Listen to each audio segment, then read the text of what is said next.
What up, though? Welcome back to the Woodward Heavyweights live on WoodsportsCom. I'm Easy, Spinball Rex, Young Chris, Parker, a.k.a. Young Rittenhouse on the ones and twos. Feel free to cut the tunes a little bit early, Parker, because we have a special guest joining the show. Detroit Lions beat reporter John Maakaron, a.k.a. The Doc, joining the show. What up, man? Man, it's all good. Easy. Got to set some sir. ground rules. If I say something you don't like, don't be bombarding me in my DMs about my wife sucking dick or anything. You don't know if I'm into that. You don't know if I'm into that stuff. But don't take it easy. Take it easy with me. Man, that was great. What a way to start. Oh, man. Rest in peace to that guy. For real. Legendary. That guy's marriage, I should say. All right, so, John, we got to get right into it. You're down at camp today. You saw everything that was going on.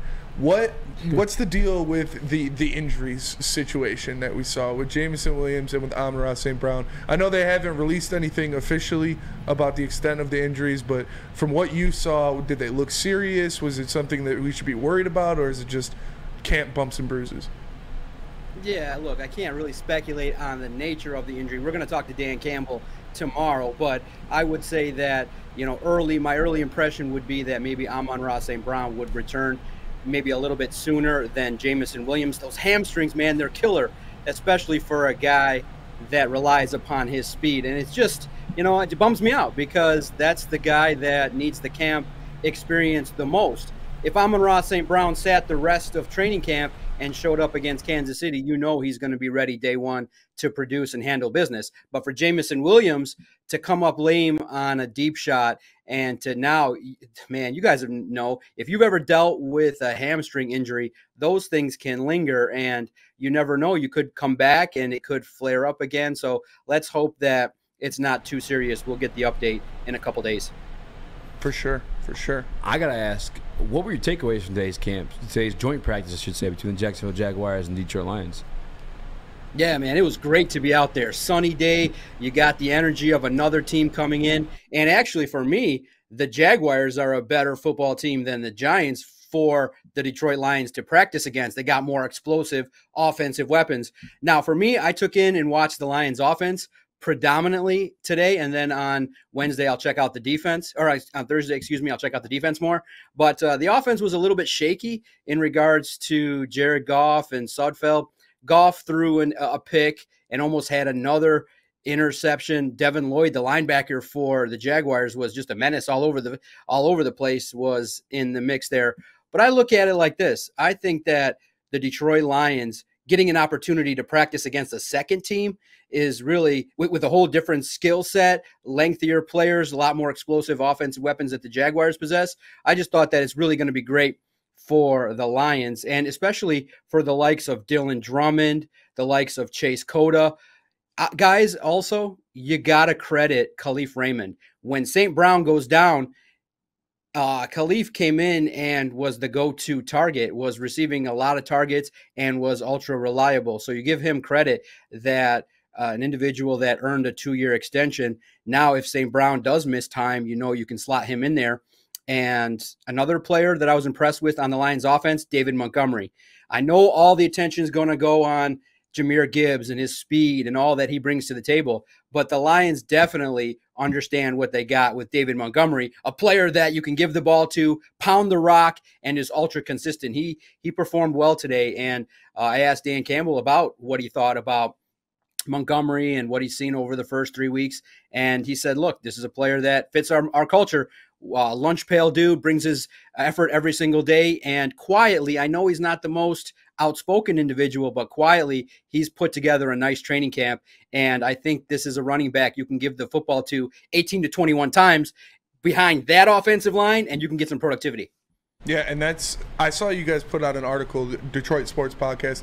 Make sure you guys go check them out on Twitter, about David Montgomery and taking his game to the next level and filling in kind of a leadership role. This has been a guy that's been over 1,000 all-purpose yards every year that he's been in the National Football League. Like, what does it mean for you for a guy like that to take his game to the next level? Yeah, absolutely. And working with Scotty Montgomery, I think an up-and-coming coach that's done it all, former collegiate coach as well, that's been doing a lot of things in the National Football League. I look at it and I say, yes, that's what you want. And for a player like David Montgomery, when you've heard Dan Campbell and the coaching staff speak about him, when the Lions would prepare for the Bears, they would see David Montgomery breaking tackles, making plays, and Dan Campbell would look at that and go, man, this guy could cause us problems. And he'd go talk to Aaron Glenn and making sure that the Lions defense would target this person because of his ability to break tackles. And I do think that now that he's one of the veteran leaders on this team, I think he's probably not one of those more natural outspoken leaders, but now the coaching staff is imploring him to work with Jahmyr Gibbs, work with Craig Reynolds, be somebody that takes charge of that room. And while players may not be comfortable initially to do that, I think David Montgomery naturally, by his play on the field, his grittiness, his ability, when you guys see him get the rock and carry the football, and his ability to shed tackles and how hard he's going to run, you're going to see a leader both on and off the field. I think it's great for him, and I think he can take his game to the next level, especially with what Ben Johnson has in store for him. Yeah, I think that's a true testament of like the type of person he is and the quiet leadership he has too, knowing that what he's kind of dealing with off the field with the whole dog situation too, to continue to go to practice and have these type of reports come about. But staying within the running back room, Spinny and I kind of caught ourselves with a question or dilemma yesterday. Like we know, Montgomery's role on this team is to pound the rock and be the consistent guy between the tackles. But if he goes down, we're still in competition. Who's going to be like RB3, but also who would be able to fulfill that role that you've seen so far through training camp?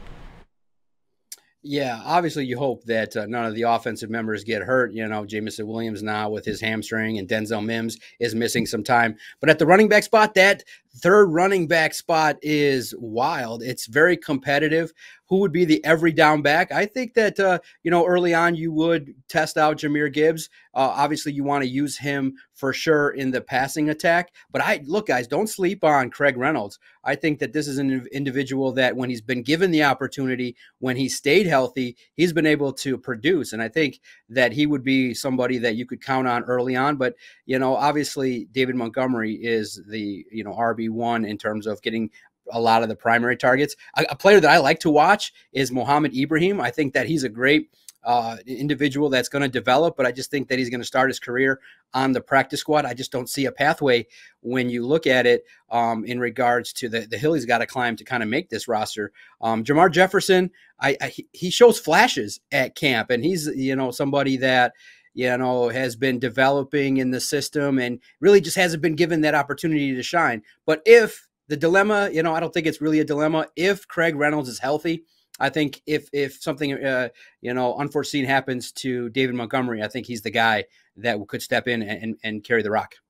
So today was the first practice or first joint practice for quarterback Teddy Bridgewater, donning the number 50. Like, how did he look out there going up against the Jaguars and throwing some balls to his new receivers? Yeah, was getting in the mix there with Nate Sudfeld. I just thought that he looked calm, poised. I mean, he threw to Dylan Drummond, Chase Cota. Now he's working with, the number twos, and threes mostly.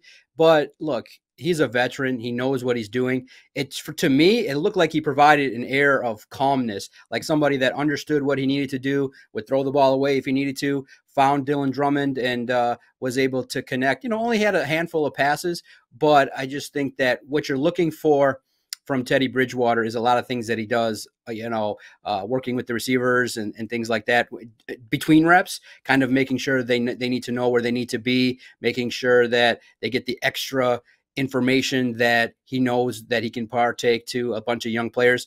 And I think that I know a lot of the attention early on was Teddy's going to mentor Jamison Williams, but also I think who can benefit, Dylan Drummond, Chase Cota can also benefit from working with Teddy Bridgewater over the next, handful of practices.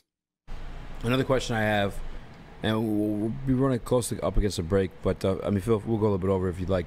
But I got to know, how did that defense and that secondary, the new improved secondary for Detroit Lions, look against what I consider a respectable passing attack with Trevor Lawrence and Calvin Ridley and Christian Kirk over there for Jacksonville? Oh, man. C.J. Gardner-Johnson was great. We had an opportunity to talk to him after practice. They brought the lumber. They brought the wood. They were hitting. They only gave up really 3 deep passes, and they basically were in the mix, competing very hard. You realize that, man, tomorrow, Thursday, I can't wait to see Calvin Ridley versus CJ Gardner-Johnson the next day, because those two were just talking a bunch of shit to each other back and forth. CJ broke up a pass, and then Calvin Ridley got even and was able to make a play. But by and large, the Lions defense took it to the Jaguars whenever they could. They brought the lumber. They competed hard, and our guy Brian Branch just all over the football, all over the field, just knows where he needs to be. The Lions defense showed out. They performed at a decent level. Any rookie performers you'd like to highlight before? Oh, man, always highlight. I like what Dylan Drummond's doing to make his case for this football team. Brian Branch is doing his thing. When you see a player consistently perform at that level, when it's just not that easy to do, to be a player that's consistent and can do his thing. Jahmyr Gibbs, look, obviously a solid player, really utilizing the offense, can really, in those red zone drills, gets to the end zone, but still battles the occasional drop here and there, the occasional rookie error. But at the top today, I thought Jack Campbell showed out, man. He knows where he needs to be, stopping the run, understanding his gap responsibilities, understanding coverage. The man is impressive. And at the top, I mean, you got to get excited. I mean, when you look at the picks, Gibbs, Laporta, Campbell, and Branch, those four dudes can come in and be integral sooner rather than later, man. It was exciting to see Jack Campbell make plays and run to the football. And unfortunately, it stinks you can't tackle the quarterback, because he'd have a couple plays there where he was running right in there and might have delivered some hits if it were allowed. John, man, I appreciate you taking time to join us and give us some updates from training camp. Real quick, would you shout out both your Twitter and where people can find your articles? Yeah, absolutely. Make sure you follow me daily at Detroit Podcast.